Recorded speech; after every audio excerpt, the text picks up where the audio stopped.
জিতু দিদিপ্রিয়ার সমস্যা মেটাতে 3 ঘন্টা মিটিং। অশান্তি কি মিটল? মুখোমুখি এবার জিতু দিদিপ্রিয়া। আচ্ছা, কি সিদ্ধান্ত নেওয়া হলো জানেন?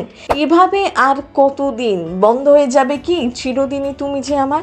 একটা ভালো সিরিয়াল শুধুমাত্র নায়ক নায়িকার ঝামেলার জন্য শেষ হয়ে যাবে?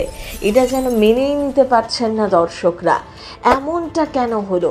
এবার জিতু মুখ খুললেন, আর মানতে পারলেন না। তবে কি সবটা দিদিপ্রিয়ার জন্যই হচ্ছে? দিদিপ্রিয়া মুখ খোলেননি, কিন্তু জিতু নিজের অবস্থান বারবার তুলে ধরেছেন সোশ্যাল মিডিয়াতে। নেটপাড়ার বড় অংশ তার দিকেই ঝুঁকছে। এর মধ্যেই জিতুর একটি ইনস্টাগ্রাম স্টোরি নতুন করে জল্পনা বাড়িয়েছে। বাংলাদেশের কবি মাহবুব সফদার সবুজের লেখা আত্মার শান্তি কবিতা শেয়ার করেছেন, যেখানে লেখা রয়েছে, ঠকানোর চেয়ে ঠকে যাওয়া ভালো, কারণ এতে কষ্ট থাকলে অন্তরে শান্তি থাকে। সত্যের পথে হাঁটলে কারোর ক্ষতি হয় না, বিবেকও শান্ত থাকে।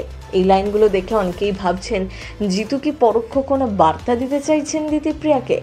1 মাস আগেই শুরু হয়েছিল এই অশান্তি। দিদিপ্রিয়া সোশ্যাল মিডিয়ায় জিতুকে নিয়ে নানা অভিযোগ তুলেছিলেন। দাবি করেছিলেন জিতুর কিছু বার্তা এবং ইয়ার্কি তাকে অস্বস্তিতে ফেলেছিল। জিতু অবশ্য সেই অভিযোগ ইয়ার্কি উড়িয়ে দিয়ে বলেছিলেন দিদিপ্রিয়া ভুল বুঝেছেন। তখন প্রযোজনা সংস্থার মধ্যস্থতায় পরিস্থিতি সামলানো হয়েছিল।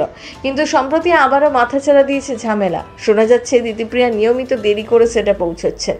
জিতুর অসুস্থতা নিয়েও সন্দেহ প্রকাশ করছেন। নায়ক তাকে ছুতে পারবেন না এমন শর্তও নাকি দিয়েছেন। তবে দিদিপ্রিয়ার মতে এসবই গুজব। অন্যদিকে জিতু দীর্ঘ পোস্টে জানিয়েছেন, তিনি শুনেছেন নায়িকা তাকে নাকি কোনো নায়িকার সাথে কাজের যোগ্য নন বলে দাবি করেছেন। আরও দাবি, ক্রিয়েটিভ টিমও ঘুরপথে তাকে কাজ ছাড়ার ইঙ্গিত দিয়েছে। সব মিলিয়ে পরিস্থিতি এমন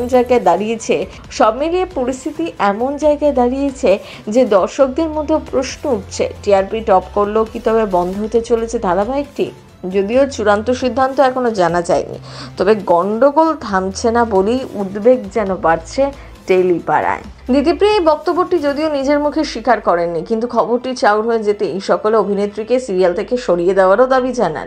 চিরদিনই তুমি যে আমার ধারাবাহিকটি যে শুধুমাত্র জিতুর জন্যই এত জনপ্রিয়, সেটাও বলছেন দর্শকদের একটা বড় অংশ। কিন্তু একা অভিনেতাকে নিয়ে তো একটি সিরিয়াল চালানো যায় না। সূত্র বলছে, প্রায় 3 ঘন্টা ধরে মিটিং চলেছে। সময় মতো মিটিংয়ে হাজিরও হয়েছিলেন দুজন, কিন্তু ঘন্টার পর ঘন্টা আলোচনা করেও কোনো সমাধান পাওয়া যায়নি, কোনো সিদ্ধান্তই গ্রহণ করা হয়নি। যদিও পরবর্তীকালে জিতু জানিয়েছিলেন সবকিছু ঠিক হয়ে গিয়েছে। জিতু ও দিদিপ্রিয়ার মধ্যে সমস্যা প্রথম তৈরি হয় যখন দিদিপ্রিয়া জিতুর বিরুদ্ধে বেশ কিছু গম্ভীর অভিযোগ এনেছিলেন। তিনিও প্রমাণসহ বেশ কিছু স্ক্রিনশট সবার সামনে এনেছিলেন জিতু, যার ফলে অনেকটা ধোঁয়াশা পরিষ্কার হয়।